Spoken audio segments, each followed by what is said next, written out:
క్రీస్తునందు జీవించిన మీకందరూ కూడా క్రీస్తు పేరిట నా శుభవందనాలు తెలుపుతారు. దేవుని మహాకృపను బట్టి దేవుడు మనందరినీ కూడా సజీవులుగా బ్రతికించి మరొక వారంలో దేవుడు కన్న తండ్రి అయిన దేవుడు మనం ప్రవేశపెట్టినందుకు మనకి దేవాది దేవునికి మరొకసారి కృతజ్ఞతాస్తుతులు చెల్లిస్తున్నాను. మీరందరూ మరి ఇక్కడ వచ్చి ఉంటున్నారు.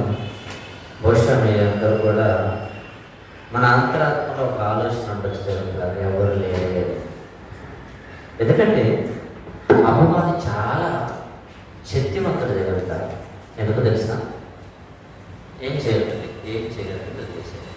అపవాది చాలా శక్తివంతుడు. ఎందుకు శక్తివంతుడు అంటే మనం అనుకుంటాం మనం బలహీనం లేదని మనం అనుకుంటాం, కానీ మన ఆలోచనను బలపరుస్తుంటాడు. అవునా కదా? మనం వచ్చాము, దేవుడిని పాట పాడుతున్నాం, అయినా కూడా మనకేమనిపిస్తుంది? ఎవరు లేరు అని ఆలోచన వస్తుందా? ఇది రాకూడదు దేవుడు. అందుకనే దేవుడు మన భావాలని, మనలో ఉంటున్న ఆలోచనలు అన్నీ విరిగి ఏమని తెలిసిన చిన్నమంద భయపడుకుడి, చిన్నమంద భయపడుకుడి అన్నడా, పెద్దమంద భయపడుకుడి అన్నడా? అవునా? దేవుడి మాటలకి మన మాటలకి చాలా తేడా ఉంటాయి. దేవుడు ఆదరించే మాటలు మాట్లాడదు, మనం ఎట్లా మాట్లాడుతుంది తెలుసు? సిస్టర్ ఇప్పుడు ఎట్లా చేయాలి సిస్టర్? ఎవరన్నా బలపరిచే మాటలు మాట్లాడకుండా మనం ఏం చేస్తాం తెలుసు? సిస్టర్ ఇప్పుడు ఎలా చేయాలా అని ఇలా మాట్లాడడం. ప్రభువైన దేవుని పిల్లగా మనం ఎప్పుడు కూడా అలా ఎప్పుడు మనము దేవుని ఆలోచనలోకి వెళ్ళి మనం మాట్లాడుకోవాలి, కానీ బలహీనపడే మాటలు ఎప్పుడు కూడా మన ఆత్మీయ జీవితంలో రాకూడదు దేవుతారు. ఎందుకు ఈ మాటలు చెప్పారంటే, అలాంటి ఆలోచన అపవాది తీసుకొచ్చింది కనుక మనము వాక్యం మీద మనం శ్రద్ధ చూపించలేదు. వాక్యం మీద మన ఆలోచన అంతా పెడతాం.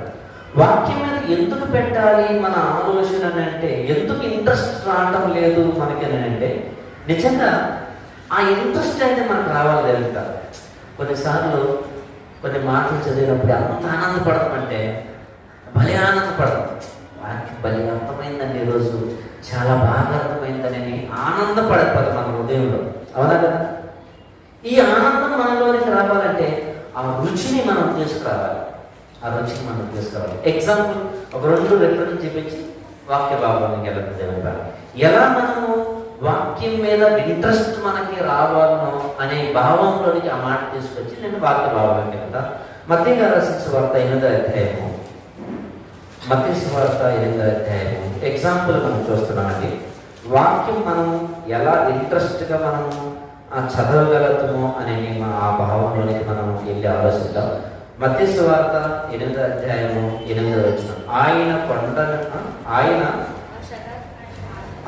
ఆ కొండ మీద నుండి దిగి వచ్చినప్పుడు బహు జనములు ఆయన వెంబడించిరి. ఏమన్నది ఇక్కడ? మీరు ఎక్కడ చూడాలి? ఇక్కడ చూడాలి. 8వ అధ్యాయం 1వ వచనం. ఆయన ఆ కొండ మీద నుండి దిగి వచ్చినప్పుడు బహు జనములు ఆయనను వెంబడించిరి అని అన్నాడు. అంటే యేసుక్రీస్తు ప్రభువారు కొండ మీద నుండి దిగి వస్తున్నాడు అని. ఇప్పుడు బాగా మనం బైబుల్ చదవాలి, ఎలా మనం అర్థం చేసుకోవాలని అంటే ఇక్కడ ఏమని రాయబడింది? యేసుక్రీస్తు ప్రభువారు కొండ మీద నుంచి దిగి వస్తున్నాడు. ఇప్పుడు మనం పదం పెట్టాలి. దిగి వస్తున్నాడంటే ఎప్పుడు ఎక్కిండు? ఎలా ఆలోచించాలి బైబిల్ని? ఇక్కడ దిగి వస్తున్నాడని ఉందా? దిగి వస్తున్నాడని ఉంది. ఎప్పుడు ఎక్కడైనా యేసుక్రీస్తు ప్రభువు ఎప్పుడు ఎక్కాడు? ఎప్పుడు ఎక్కాడో మనకు అర్థం కావాలంటే 7వ వచనం చదవాలి. 7వ వచనంలో అర్థం కాలేదంటే 6వ వచనం చదవాలి.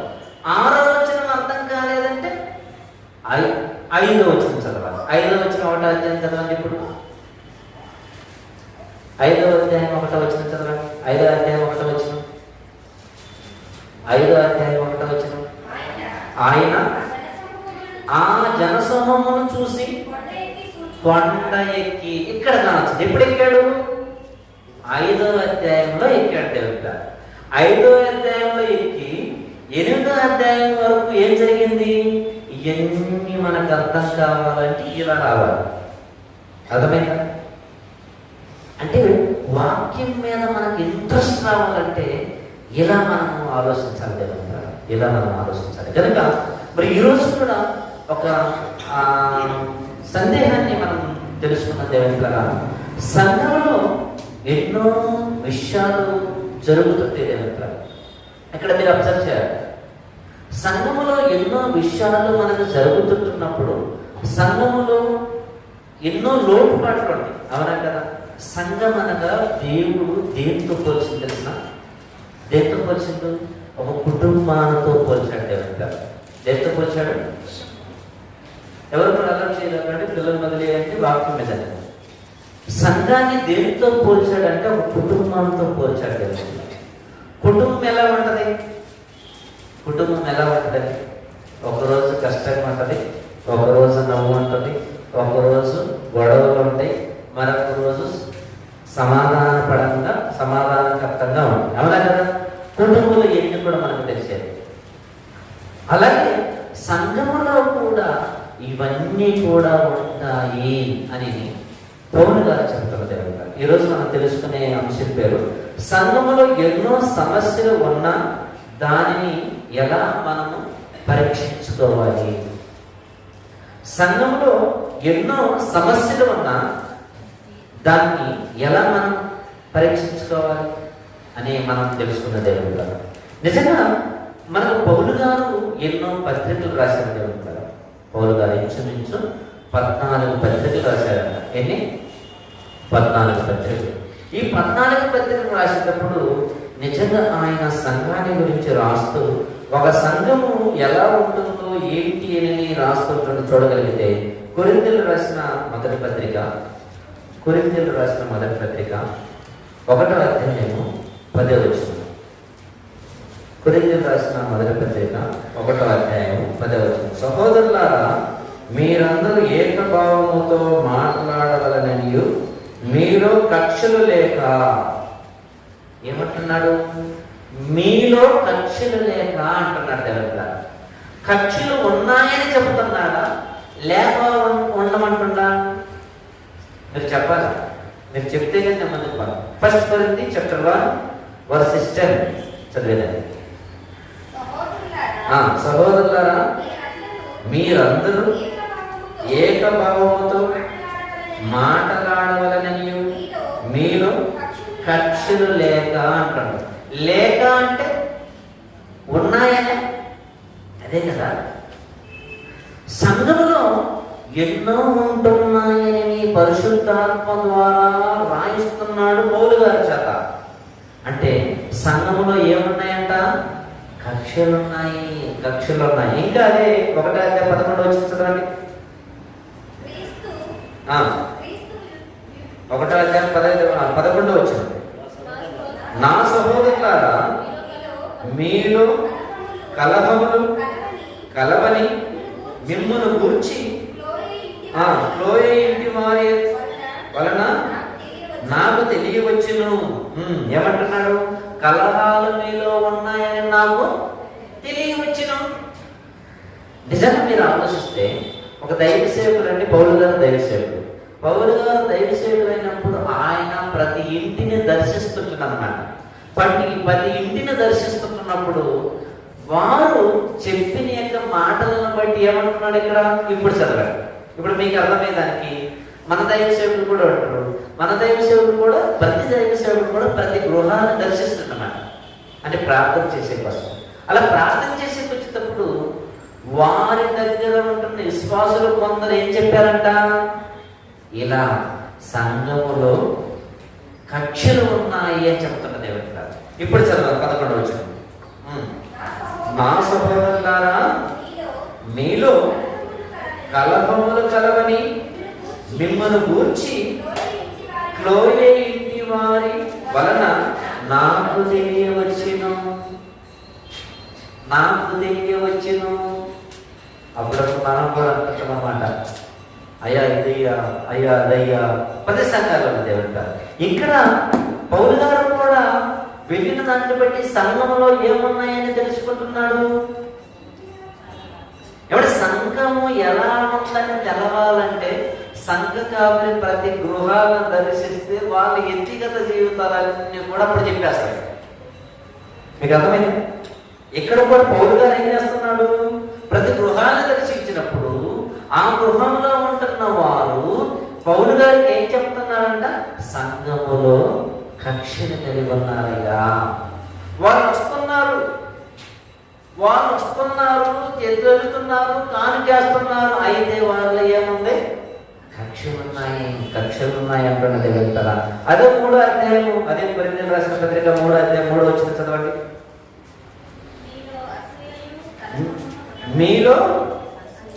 మీలో అసూయయు కలహమును ఉండగా మీరు శరీర సంబంధులై మనుషు రీతిగా నడుచుకొనుచువారు కారా? ఏమని అంట మళ్ళా? మీలో ఏమున్నాయి? మీలో అసూయలు, మీలో కక్షలు, మీలో అసూయలు. అదే కూడా అయితే 18 వచ్చింది చదవండి. ఎవడును తను తాను మోసపరచుకొనక మీలో ఎవడైనను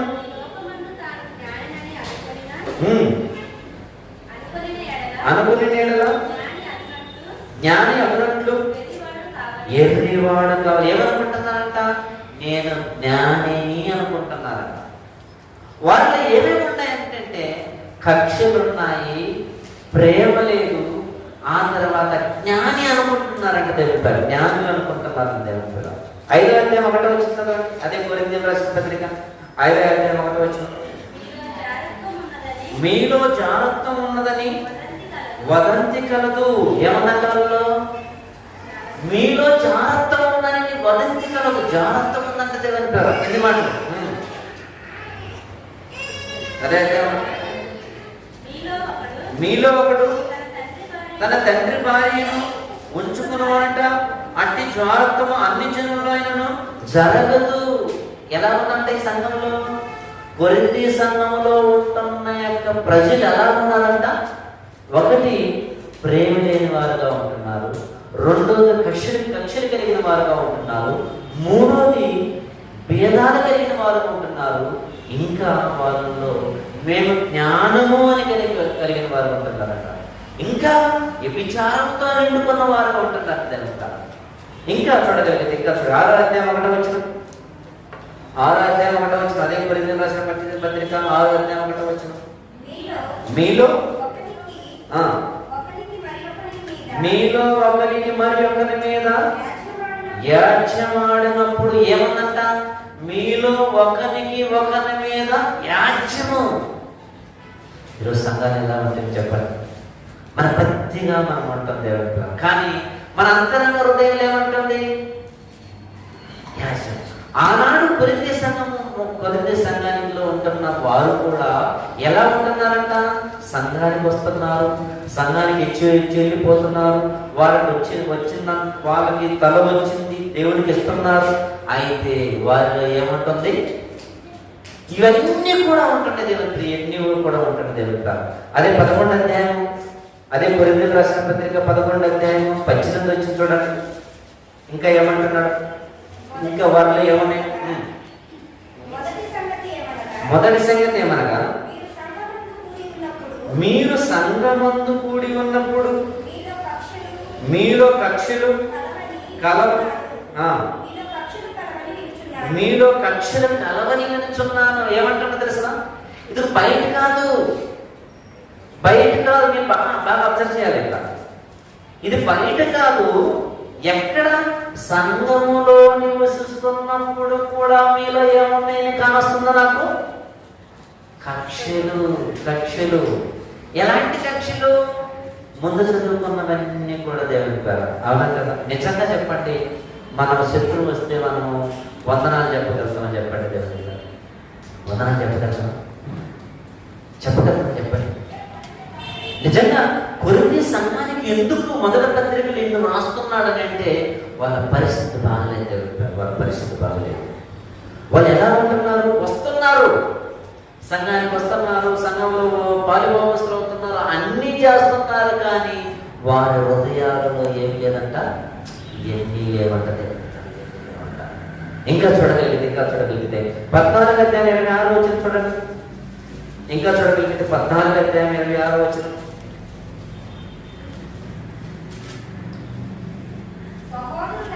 సహోదరులారా, ఇప్పుడు మీలో ఏమి జరుగుతున్నది? మీరు కూడి వచ్చినప్పుడు ఒకడు కీర్తన పాడవలనై ఉన్నాడు, మరి ఒకడు బోధింపవలనై ఉన్నాడు, మరి ఒకడు తన బయలుపరచబడి ఉన్నది ప్రకటన చేయవలనని ఉన్నాడు, మరి ఒకడు భాషతో మాట్లాడని ఉన్నాడు, మరి ఒకడు అర్థం చెప్పేవాడు ఉన్నాడు. ఎలా ఉందంట? మీరు వస్తున్నారు, అసలు ఏకభావంతో మీరు రావటం లేదు. ఎవరికైనా తెలుసు ఇక్కడ? మీరు వస్తున్నారు, సంఘానికి వస్తున్నారు, చేస్తున్నారు, అన్ని చేస్తున్నారు, కానీ ఏకభావం మీలో లేదు. అదే అంటున్నారు. సహోదరులారా, ఇప్పుడు మీలో ఏమి జరుగుతున్నది? ఏం జరుగుతుందని ఏమంటున్నాడు? ఈయన చెప్పొస్తుంది. ఏమని జరుగుతుందంటే వాళ్ళ హృదయాలలో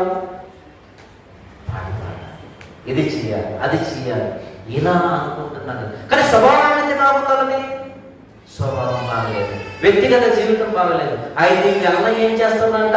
మేము పాటలు పాడాలి, మేము ప్రవచన వాక్యం చెప్పాలి, మేము వాక్యాన్ని బోధించాలి. వాళ్ళ స్థితి ఎలా ఉంటుంది? స్థితి బాగలేదు. లోపల ఎన్నో ఉంటున్నాయి, అయితే స్థితి బాగలేకుండా నిజంగా ఎన్ని కూడా వస్తున్నాయి దేవుని కాదు. ఇంకా చూడగలిగితే మనం చూడగలిగితే 13వ అధ్యాయము 1వ వచనం చూడండి. 13వ అధ్యాయం 1వ వచనం. మనుషుల భాషలతోనూ దేవదూతల భాషలతోనూ ఇది మాట ప్రేమ లేనివాడైతే, ఎందుకంటున్నాడు ఇక్కడ? ఇప్పుడు మనుషుల భాషలతోనూ దేవదూతల భాషలతోనూ నేను మాట్లాడిన ప్రేమ లేని వాడైతే అంటుంటే దేవుని వాళ్ళు ఏమనుకుంటున్నారు? మేము వాక్యం చెప్పాలి, మేము ప్రవర్తించాలి, మేము పాటలు పాడాలి, ఇవన్నీ అనుకుంటున్నారు, కానీ ఏమి లేదంట, ప్రేమ లేదు. కక్షలు ఉన్నాయి, భేదాలు ఉన్నాయి, పాపం చేసేవారు ఉంటున్నారు, ఇవన్నీ వారిలో ఉంటున్నాయి. సంఘానికి వస్తున్నారు, అయితే మీలో ఏమి లేదు, ప్రేమ లేదంటున్నాడు దేవుని గారు. ప్రేమ లేదంటున్నాడు. ఇంకా చూడగలిగితే 12వ అధ్యాయం 1వ వచనం చూడండి. 12వ అధ్యాయం 1వ వచనం. మరియు సహోదరులారా,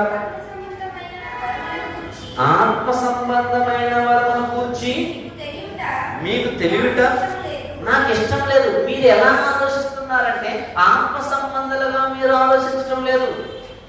ఇదిగో ఆత్మ సంబంధాలుగా తెలియాలని నేను అనుకుంటున్నాను, ఆ విషయాలు తెలియకుండా ఉండటం నాకు ఇష్టం లేదంటే అవి మీకు తెలవాలి. ఎందుకంటే మీరు ఆత్మ సంబంధాలుగా మీరు లేరు. ఆత్మ సంబంధాలుగా మీరు లేరంటే దేవుని గురించి సంఘానికి చెప్తూ రాస్తాం. ఆత్మ సంబంధాలుగా మీరు. ఇంకా చూడగలిగితే అదే కొరింథీ ప్రశ్న 1వ అధ్యాయం మొదటి పత్రిక 1వ అధ్యాయం 13వ వచనం చూడండి. 1వ అధ్యాయం 13వ వచనం. క్రీస్తు విభజింపబడి ఉన్నాడా? పౌలు మీ కొరకు సిలువ వేయబడిన పౌలు నామమున మీరు బాప్తిసం పొందితిరా? నా నామమున మీరు బాప్తిసం పొందితిరని ఎవరైనా చెప్పకుండానట్లు క్రీస్తునకు గాయకునకు ఎవరికి నేను బాప్తిసం ఇవ్వలేదు అంటుండే వింటారా? ఏమంటారు తెలిసిన పౌలు గారు ఏమంటుంటే 13వ వచనంలో క్రీస్తు విభజింపబడి ఉన్నాడా అంటే వాళ్ళు ఏమనుకుంటున్నారంటే ఇది చాలా గందరగోళంగా ఉంటుంది. దేవుని ఇళ్ళందరూ కూడా కొరింథీ సంఘంలో ఉంటున్న వారు చాలా గందరగోళంగా ఉంటున్నారు. చాలా గందరగోళం ఉంటూ ఇలా మొదటి అధ్యాయం నుంచి ఆఖరి అధ్యాయం వరకు వారి స్థితి ఎలా ఉంటుందంట, సరిలేదు. సంఘానికి వస్తున్నారు, సంఘంలో అన్ని కార్యక్రమాలు చేస్తున్నారు, అన్ని చేస్తున్నారు, కానీ వారి స్థితి సరిలేదు. వెళ్తారు. ఆఖరి ఏమంటున్నాడు చూడండి. 15వ అధ్యాయం 1వ వచనం. 15వ అధ్యాయం అదే కొరింథీయులకు రాసిన పత్రిక 15వ అధ్యాయం 1వ వచనం. మరియు సహోదరులారా, నేను మీకు ప్రకటించిన సువార్తను మీకు తెలియపరుచుతున్నాను. మీరు దానిని అంగీకరించి దాని యందే నిలిచియుండుడి. ఏమంటే తెలిసిన, మీరు దాని యందే నిలిచుండండి, మీరు తొలగిపోకండి. నేను ఏదైతే మీకు ప్రకటించానో మీరు దాని యందే మీరు నిలిచున్నాను. దేవుడు 16 అధ్యాయం చూడండి, 16, 13, 16 అధ్యాయం 13 వచ్చిన మెలకువగా ఉండి పౌరుషము గలవారై బలవంతులై ఉండి మీరు చేయు కార్యములన్నీ ప్రేమతో చేయండి అంటాడు. అంటే వీళ్ళు ఏం చేస్తున్నారంట? కొరింథీ సంఘములో ఉంటున్న వారంతా కూడా ఏం చేస్తున్నారు? కార్యాలు చేస్తున్నారు, పనులు చేస్తున్నారు సంఘములో, కానీ దేంతో చేయలేదు? ప్రేమతో చేయలేదు. దేవుడు ప్రేమతో చేయలేదు. అసూయతో చేస్తున్నారు, కలహాలతో చేస్తున్నారు, వ్యభిచారంతో చేస్తున్నారు, ఎన్నో విషయాలలో అన్ని చేస్తున్నారు. కానీ మీరు ఎలా చేయాలనుకున్నాడని పౌలు గారు ప్రేమతో చేస్తున్నారు, చేయమంటాడు దేవుడు. మళ్ళా చూడండి, మెలకువగా ఉండి విశ్వాసమందు నిలకడగా ఉండి పౌరుషము గలవారై ఉండి బలవంతులై ఉండి మీరు చేయు కార్యములు ప్రేమతో చేయండి అన్నాడు దేవుడు. ప్రేమతో చేయండి. అప్పుడప్పుడు రే, నీకు పౌరుషం లేదురా, మరి నీకు సీమనెత్తరు లేదా, ఎలా బ్రతుకుతున్నావేంద్రా, అదే అంటున్నాడు దేవుడు. పౌరుషము కలిగి అంటున్నాడు దేవుడు. పౌరుషం కలిగి ఎలా ఉండాలంట? పౌరుషం కలిగి మనం ఎలా చేయాలి? కొన్ని పనులు మనము శ్రద్ధతో చేయాలి దేవుడు, శ్రద్ధతో చేయాలి. పరిశుద్ధతను పరిచయం చేయమని అంటే దేవుడు చెప్పిన 14 వచ్చిన 13 వచ్చిన మెలకువగా ఉండి విశ్వాసమును నిలకడగా ఉండి పౌరుషం గలవారై ఉండి బలవంతులై ఉండి మీరు చేయు కార్యములు ప్రేమతో చేయాలి. ప్రేమతో చేయాలి. ఎలాంటి ప్రేమ? ఎలాంటి ప్రేమ అది? క్రీస్తు నేర్పిన ప్రేమ. క్రీస్తు నేర్పిన ప్రేమ. వీరు చేస్తున్నారు కానీ క్రీస్తు ప్రేమ లేదు. వీరు చేస్తున్నారు కానీ క్రీస్తు లక్షణాలు వీరిలో లేవు. వీరు చేస్తున్నారు కానీ క్రీస్తు స్వరూపం వీరిలో లేదు. వీరు చేస్తున్నారు, క్రీస్తు చేసిన క్రియలు వీరిలో లేవు దేవుడు.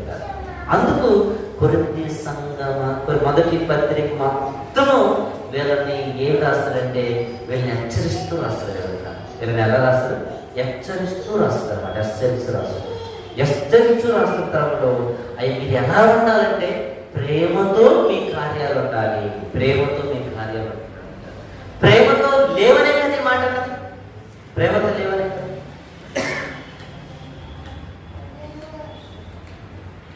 అప్పుడప్పుడు కొన్ని కార్యాలు కొందరు చేస్తుంటారు.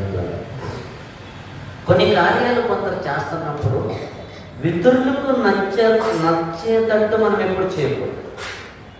దేవుడు నచ్చాలి దేవుడు. దేవుడు నచ్చాలి.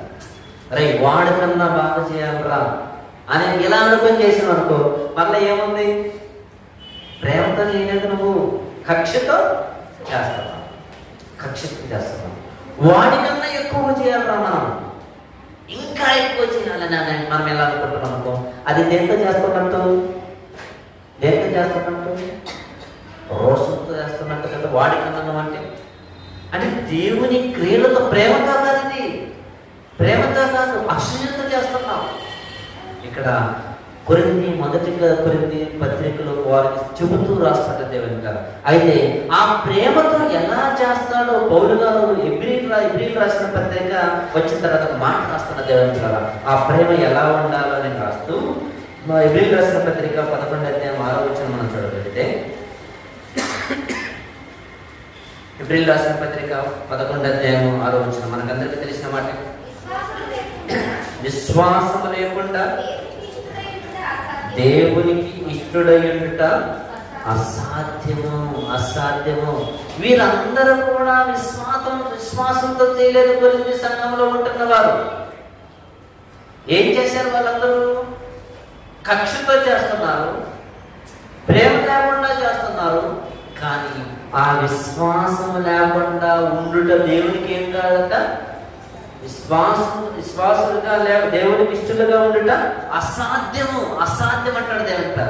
అసాధ్యం అంటే అసలు వీలు పడద్దనే, వీలు పడదు అంటాడు దేవుడు. మళ్ళా చదువు అదే మాట,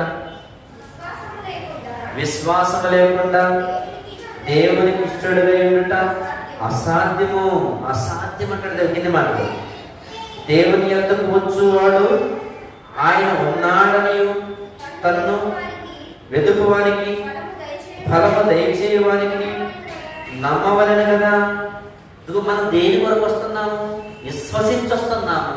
విశ్వాసించి వచ్చిన తర్వాత మనకి దేవుడు ఫలమిస్తాడని, దేవుడు వాగ్దానం చేసిన వాగ్దానాన్ని నెరవేర్స్తాడని మన విశ్వాసంతో రావాలి తెలుస్తారు.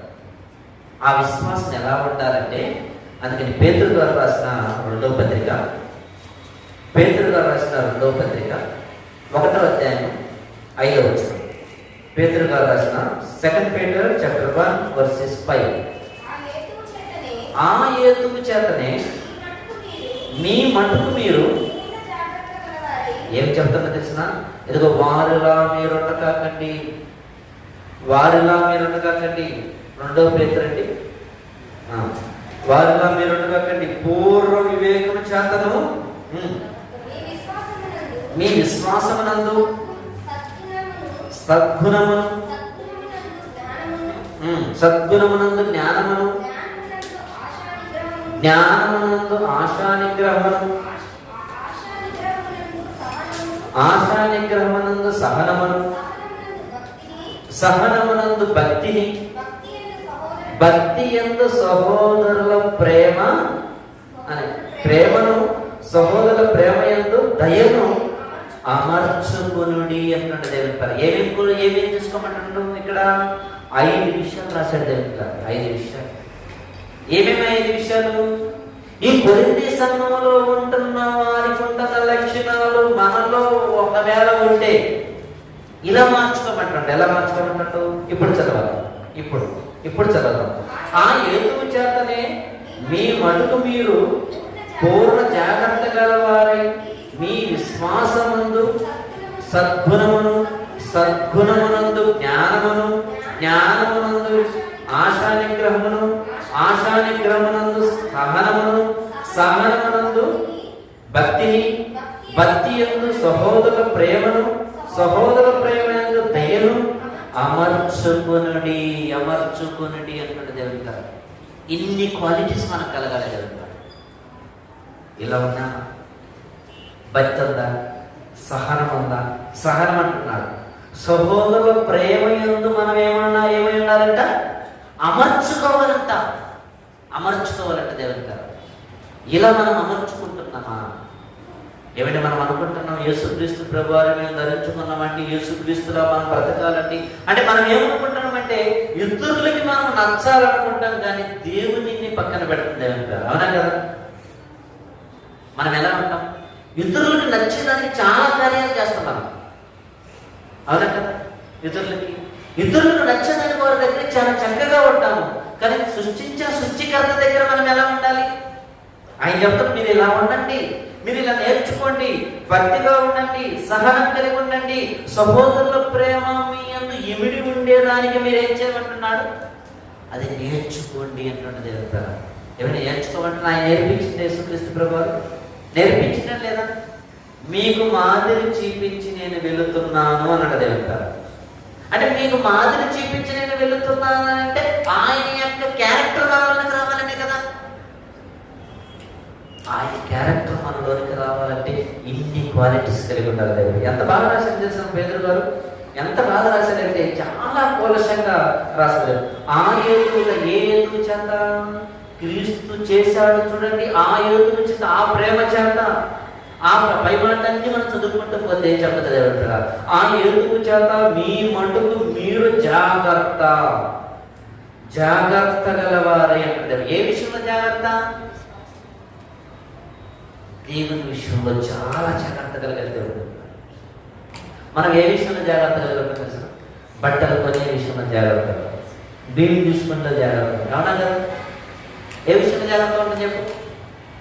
అవునా కదా? రైస్ లేకపోతే देखते एक दो बार देखते अरे 1 किलो तो पहला मैं बना के उसके बाद आपके पास आएंगे, अगर अच्छा बना तो लेंगे, अच्छा नहीं बना तो नहीं लेंगे. मैं इतना खर्चा करके आपके पास ले रहा ना मैं, అవునా కదా? ఇన్ని ఆలోచిస్తున్నారు. బట్టలు కూడా అంతే, వస్తువులు కూడా అంతే, అవునా కదా? బంగారం ఆల్ మార్క్ ఉందా, 24 22, అవునా కదా? తోక వేసినప్పుడు ఫ్యాన్ వచ్చి గాలి నుంచి ఫ్యాన్ వచ్చిందన్న నిజంగా చెప్తారు.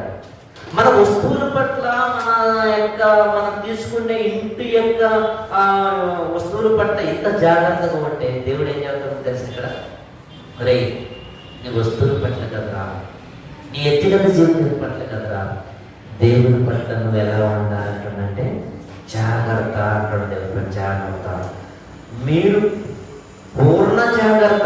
జాగ్రత్తలో మళ్ళీ ఏమంటున్నాడు? పూర్ణ జాగ్రత్త.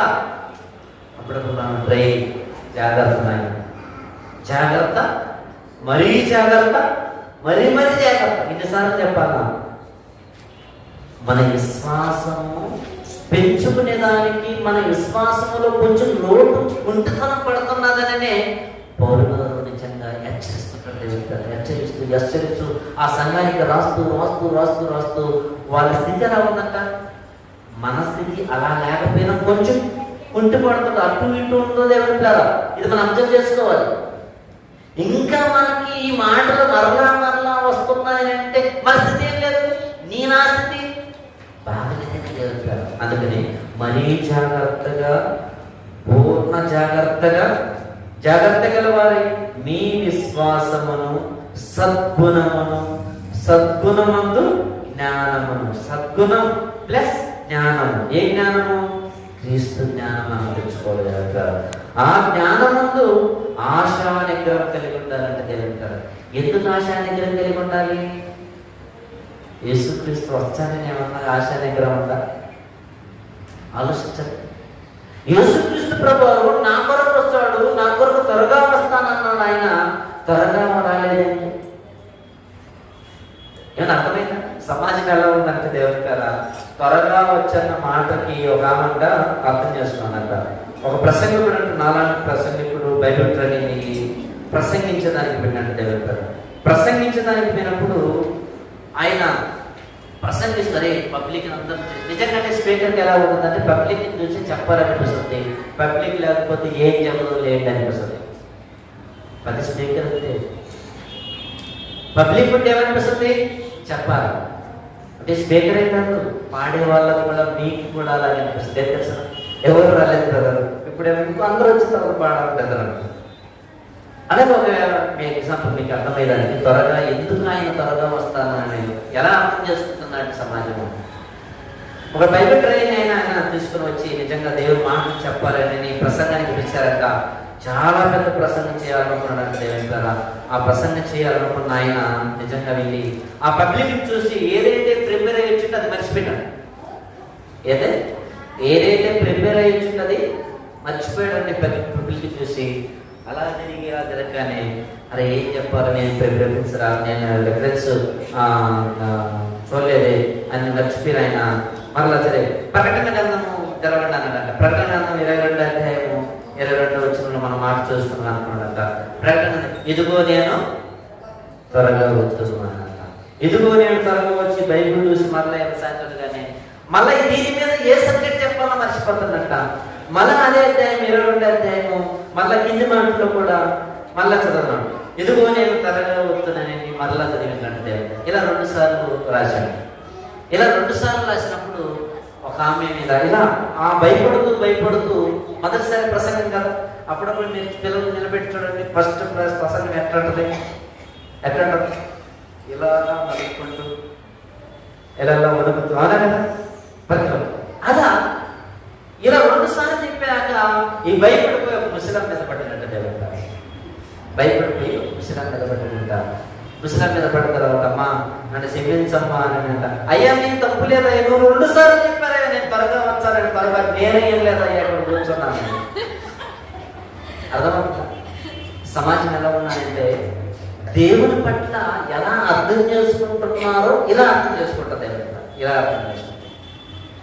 ఇలా అర్థం చేసుకునే వారు నిజంగా దేవుడు అందుకని ఏం చెబుతున్నాడంటే మీరు జాగ్రత్త కలిగి మీ విశ్వాసాన్ని ఏం చేసుకోవాలి, కాపాడుకోవాలంటే కాపాడుకోవాలంటే. ఇంకా చూడగలిగితే అదే కింది మాట మనం చూడగలిగితే అదే పేతురు రాసిన పత్రిక 2 పేతురు రాసిన పత్రిక 6వ అధ్యాయం చదవండి. 1వ అధ్యాయం 6వ వచనం. జ్ఞానమునందు ఆశానిగ్రహమునందు సహనమునందు భక్తి యందు సహోదర ప్రేమయందు దయను అమర్చుకొనిడి. దయాగుణము మన రావాలి జరుగుతారు. దేవుడు దయాళుడైతే ఆ దయాగుణము మనలో ఉండాలి జరుగుతారు. అలా ఉంటుందా చెప్పండి జరుగుతారు. అందుకని కొరింథీ సంఘములో ఉంటున్న వారందరికీ ఏమని చెప్తారంటే, రే మీ సరిలేరయ్యా, మీ సంఘంలో సరి చేసుకోండియ్యా అని మొదటి పత్రిక అంతా కూడా హెచ్చరిస్తూ రాస్తారు దేవుడు గారు, హెచ్చరిస్తూ రాస్తారు మొదటి పత్రిక. ఇక 2వ పత్రికలోకి ఇచ్చిన తర్వాత ఎలా వారు మారుతున్నారో మనం చూడగలిగితే 2 కొరింథీయులకు రాసిన పత్రిక 7వ అధ్యాయం 1వ వచనం. 2 కొరింథీయులకు రాసిన పత్రిక 7వ అధ్యాయం 1వ వచనం. 2 Corinthians chapter 7 verses 9. ప్రియులారా, మనకు ఈ వాగ్దానంలో ఉన్నవి కనుక దేవుని భయముతో పరిశుద్ధతను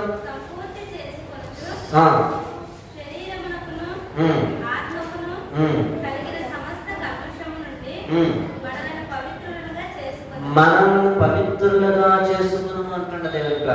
ఇంకా అదే కింద మాట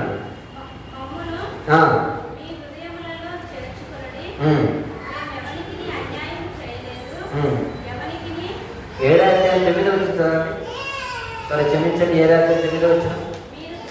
మీరు దుఃఖపడితిరి సంతోషించుట లేదు కానీ మీరు దుఃఖపడి మారు మనసు పొందిద్దరని ఇప్పుడు సంతోషించుచున్నాను. ఇప్పుడు మారు మనసు కలిగింది అనమాట. ఎప్పుడు? ఈ 2వ పత్రికలోకి వచ్చిన తర్వాత కొరింథీ సంఘం వారు దుఃఖపడింది. అప్పుడు దాకా వాళ్ళ మనసు మారదు. ఎప్పుడు మారింది? ఈ 2వ పత్రిక వచ్చిన తర్వాత అప్పుడు రాస్తుంది అన్నమాట. ఎప్పుడేమని రాస్తారంటే 9వ వచనంలో, మీరు దుఃఖపడితే సంతోషించుట లేదు కానీ మీరు దుఃఖపడి మారు మనసు పొందిద్దరని ఇప్పుడు సంతోషించుచున్నాను. ఏలైనగా ఏ విషయంలోనైనా మా వలన మీకు నష్టము పొందకుండానట్టుకై దైవ చిత్తానుసారముగా దుఃఖపడితే దైవ చిత్తానుసారమైన దుఃఖము రక్షణాధారమైన మారు మనస్సు కలుగజేయను అంటాడు జరుగుతాడు. ఈ మారు మనసుకు దుఃఖము పుట్టించదు అంటాడు జరుగుతాడు. అయితే లోక సంబంధమైన దుఃఖము మరణమును కలుగజేయను అంటే ఎలా మారు మనసు పొందారు వీళ్ళు? ఎప్పుడైతే పౌలు గారు చెప్పి ఇన్ని చెప్పిన తర్వాత వారు ఎలా కలిగారట? మారు మనసు వేడుస్తూ పొందారు దేవుతారు. అయితే మనం ఎలా ఉండాలంటే పేతురు గారు కింది మాటలు రాస్తుంది. పేతురు గారు 1వ అధ్యాయం 9వ వచనం. 2 పేతురు రాసిన పత్రిక 1వ అధ్యాయం 9 నుండి 11 వరకు మనం చూద్దాం. అందరు తెరవండి. పేతురు రాసిన 2వ పత్రిక 1వ అధ్యాయం 9 నుండి. ఇది ఎవరికి లేకపోని ఏది? ఈ ముందు చదువుకున్నాం చూడు మాటలు, పై మాటలు, అవన్నీ కూడా మీలో లేకపోతే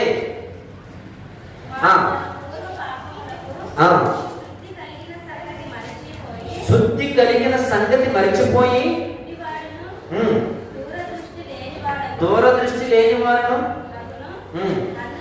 అందువలన సహోదరులారా మీ పిలుపునకు ఏర్పాటునకు నిశ్చయం చేసుకున్నట్టు మరి జాగ్రత్త పడుడి. ఇది మాట. మీరింటి క్రియలు చేయవారైతే ఇప్పుడును త్రుట్టిలోదురు అలాగున మన ప్రభువుకు రక్షకుడైన యేసుక్రీస్తు యొక్క నిత్య రాజ్యములో ప్రవేశించుటకు మీకు సమృద్ధిగా అనుగ్రహింపబడును. ఏమంటుంది సార్? సమృద్ధిగా నిన్ను పరలోకానికి తీసుకొని వెళ్ళాలంటే ఏ కార్యాలు చేయాలి? ఈ పై మాటలన్నీ కూడా మనం చదవలేము. ఎంత బాగా రాసించాలి ఇప్పుడు కూడా 9వ వచనంలో, ఇవన్నీ లేకపోతే వాడు తన పూర్వ పాపమునకు శుద్ధి కలిగిన సంగతి మరచిపోయి గుడ్డివాడును దూరదృష్టి లేని వాడును. ఎలా అయిపోయారంట? పాత సంగతులన్నీ కూడా మర్చిపోయా. మన స్థితి ఎలా ఉంటుందాం ఇప్పుడు? ప్రభా నన్ను రక్షించావయ్యా, ఇన్ని సంవత్సరాలు కాపాడావయ్యా, సంరక్షించావు, పోషించావు, ఎన్నో కష్టాలలో ఆదరించావు. అవన్నీ ఏం చేశారట? గుడ్డివాడు మర్చిపోతాడు చూడండి, అలా మర్చిపోతాడు. ఏమండి, లోకములో ఉండేవాడు మర్చిపోయినా పక్కన పెట్టచ్చు, కానీ ఆత్మీయుడు నిజంగా దేవుల్లో ఉండేవాడు మర్చిపోతాడు. దేవుడు ఒప్పుకుంటాడు. చెప్పండి దేవుడు. అందుకే కింద అంటుండే 10వ వచనం, అందువలన సహోదరులారా మీ పిలుపు, ఎందుకు పిలిచాడు నిన్ను? ఆ పిలుపుని ఏమన్నా అర్థం చేసుకుంటున్నావా? పిలుపుకు అర్థం చేసుకుంటున్నావా? అందుకని ఖచ్చితంగా పాట, ప్రభువా గురియొద్దకే పరిగెత్తుచున్నాను నేను అని పాట. అంటే ఆయన ఎందుకు పిలిచాడో ఆ పిలుపుకి నువ్వు తగినట్లుగా నువ్వు బ్రతుకుతున్నావా? బ్రతకటం లేదంటాడు దేవుడు. బ్రతకటం లేదు.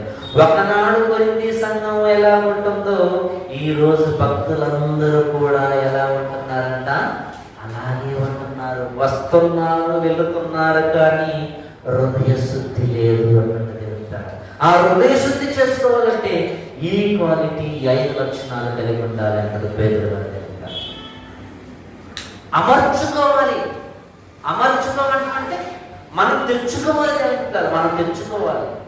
సహోదరుల ప్రేమ నీలో అమడి ఉండాలి. అంటే యేసుక్రీస్తు ప్రభువారు ఎలా తెచ్చుకున్నాడంటే ఆలోచించండి. యేసుక్రీస్తు ప్రభువారు ఆయనకి ఎలా వచ్చిందంటే ఆయన ప్రేమ. మనం ప్రేమించడం, మన కొరకు చనిపోవడం, మనకు తిరిగి లేవడం, మరలా భూమి మీదకి మరలా పరిశుద్ధాత్మ దేవుని మరలా పంపెట్టడం, ఆదరణకర్తని పంపెట్టడం, ఎన్ని కార్యాలు ఆయన చేసింది ఆలోచించండి. అయితే నిజంగా ఆయన దగ్గరికి మనం వెళ్ళాలంటే ఎన్ని క్వాలిటీస్ కలిగి ఉండాలి. 11 వచ్చింది అన్నమాట. మీరింటి క్రియలు చేయవారైతే ఆ క్రియలు ఒకవేళ మనం చేస్తే, ఇవన్నీ మనం చేస్తే, పై వచనాలలో చెప్పిన మాటలన్నీ మనం చేస్తే మనం ఎలా వెళ్తామో చెబుతున్నాడు దేవుని దగ్గరగా. చేయవారైతే ఎప్పుడునూ త్రొట్టిల్లరు. ఇంకా అలాగున మన ప్రభువును రక్షకుడైన యేసుక్రీస్తు యొక్క నిత్య రాజ్యములో ప్రవేశము మీకు సమృద్ధిగా అనుగ్రహింపబడను. దేవుని రాజ్యాంగంలోకి చేరాలంటే మనం ఎలా ఉండాలి? దేవుడు కలిగిన ప్రేమని మనం కలిగి ఉండాలి. దేవుడు ఇతరుల పట్ల మనం ఎలా ఉంటున్నాము? మనము కక్షతో చూస్తున్నామా? ప్రేమతో చూస్తున్నామా? ఇతరుల పట్ల మనం ఎలా వ్యవహారం చేస్తున్నాము? మన ప్రేమతో కలిగిన యొక్క స్వభావం కలిగి ఉంటుందా, లేక ఎలా ఉంటుంది? మనం ఆలోచించడం దేవుడు. ఇవన్నీ మనం చేస్తే నిజంగా మనం త్రొట్టిల్లము అంటాడు దేవుడు. త్రొట్టిల్లం అంటే ఏంటి? పాపము చేయము అని దేవుడు. అంటే సమృద్ధిగా నిన్ను తీసుకొని వెళ్తారంటే ఆలోచించండి. సమృద్ధి అనే పదం దేనికి వస్తుంది చెప్పండి? అన్ని ఫుల్ఫిల్ ఎప్పుడైతే మన జీవితంలో ఇంకా అంటూ అప్పుడప్పుడు మనం అంటాం. నేను ఒక మాట విన్నాను. నేను ఎవరికైనా ప్రార్థన చేయమన్నప్పుడు ఏమంటా తెలుసా? అయ్యా ప్రార్థన చేయండి అయ్యా, దేవుడు నమ్మకంగా ఉండాలి, దేవుడు అన్ని సమృద్ధిగా ఇచ్చాడయ్యా. అవునా కదా? ఏమీ లేదు చెప్పడం మనకి. దేవుడు ఏమీ లేదు, అన్నీ ఇచ్చాడు కదా. అన్నీ ఇచ్చిన దేవుడు ఇంక కొరతలు ఏమీ ఇచ్చాడు దేవుడు. కనుక ఫుల్ఫిల్ చేసిన ఆయనకి సమృద్ధిగా వెళ్ళుటకు నీకు అర్హుడు అంటాడు దేవుడు. అంటే ఈ సమృద్ధి అనేది మన జీవితంలో రావాలి దేవుడు, ఈ హృదయంలో రావాలి. సమృద్ధి మనం ఏమనుకుంటున్నాము? సంపద విషయంలో సమృద్ధి జరిగింది, ఇల్లు విషయంలో సమృద్ధి జరిగింది, ఇవన్నీ అన్ని జరిపినాయి. కానీ ఇక్కడేమంటున్నది అసలు, ఈ సమృద్ధి నీ జీవితంలో నీ హృదయంలో కార్యం చేయాలి. ఇది సమృద్ధిగా ఉండాలి, ఇది ప్రేమ కలిగి ఉండాలి, ఇది మత్సరం కలిగి ఉండకూడదు. ఇది ఎలా ఉండాలి? ప్రేమ, సమాధానం, దీర్ఘశాంతం, దయాలత్వం, మంచితనం, విశ్వాసం, ఆశా నిగ్రహము, ఇవన్నీ క్వాలిటీ. ఎన్ని క్వాలిటీ కలిగి ఉంటారు ఇలా. ఒకనాడు కొరింథీ సంఘం ఎలా ఉంటుందో తెలిసిన, వస్తున్నారు, వ్యభిచరిస్తున్నారు, వస్తున్నారు, దొంగిలిస్తున్నారు, వస్తున్నారు, ఇతరుల పట్ల పాపంతో ఉంటున్నారు, కక్ష చూపిస్తున్నారు, వస్తున్నారు. కానీ వారు మనసు మారలేదు. ప్రేమ లేదు. ఆ ప్రేమను మనం పొందుకోవాలని దేవుడు చెప్తారు. దేవుడు ఈరోజు సంఘాలలో ప్రేమ ఉంటుందా చెప్పండి.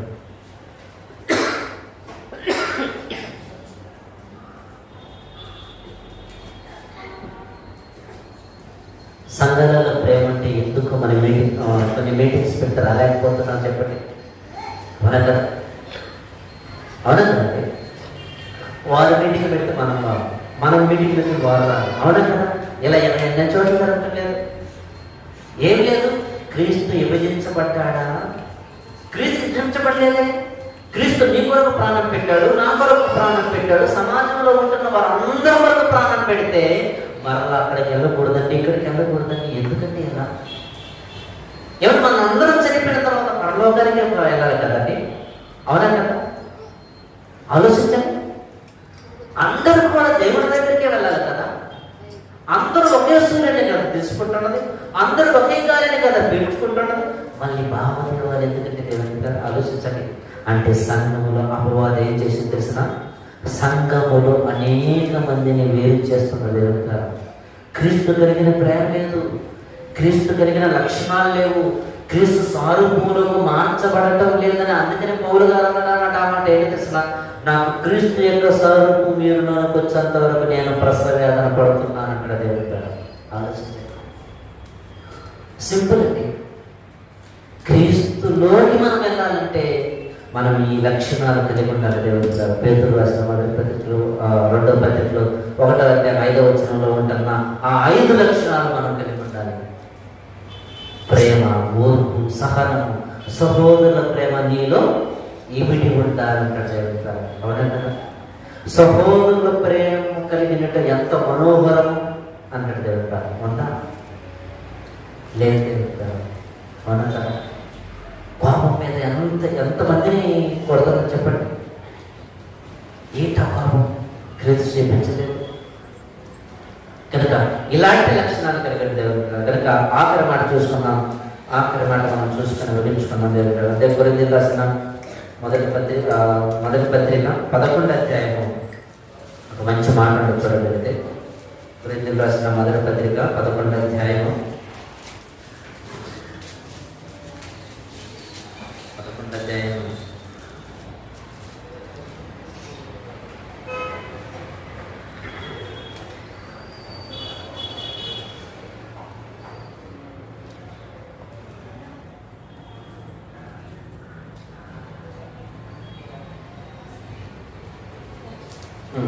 16 వచ్చింది. ఎవడైనా కలహప్రియునిగా కనబడిన యెడల మనలోనైనను దేవుని సంఘములోనైనను ఇట్టి ఆచారము లేని వాడు తెలుసుకొనవలెను. కింద మాట, మీకు ఈ ఆజ్ఞను ఇచ్చుచు మిమ్మల్ని మెచ్చుకొను, మీరు కూడి వచ్చుట ఎక్కువగా కీడుకే గాని ఎక్కువ మేలు కాదు. మొదటి సంగతి ఎదనగా మీరు సంఘమందు కూడి ఉన్నప్పుడు మీలో కక్షలు కలవని వినుచున్నాను. కొంత మటుకు ఇది నిజమని నమ్ముచున్నాను. మీలో ఏకలైన వారెవరో కనబడునట్లు మీలో భిన్నాభిప్రాయములు ఉండకుండా తప్పదు. మీరందరూ కూడి వచ్చుతుండగా మీరు ప్రభురాత్రి భోజనము చేయుట సాధ్యము కాదు. ఏలైనగా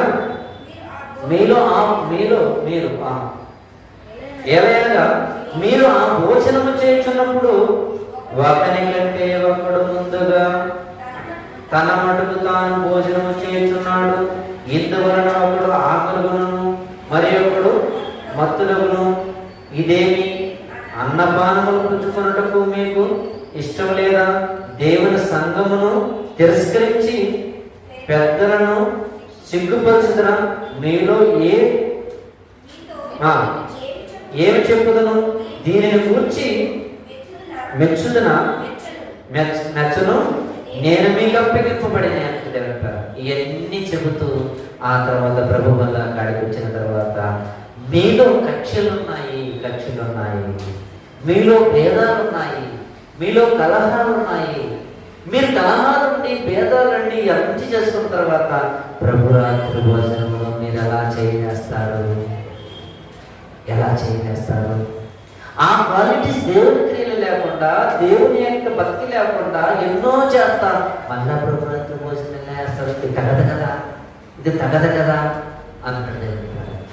కనుక అలా మనం ఉండకుండా దేవుడు ఒకనాడు కొరింథీ సంఘంలో ఇలాంటి క్యారెక్టర్స్ కలిగిన వారు దేవుడు వారిని మార్చుకునేదానికి పౌలు గారు మొదటి పత్రిక రాశాడు, రెండవ పత్రిక రాశాడు.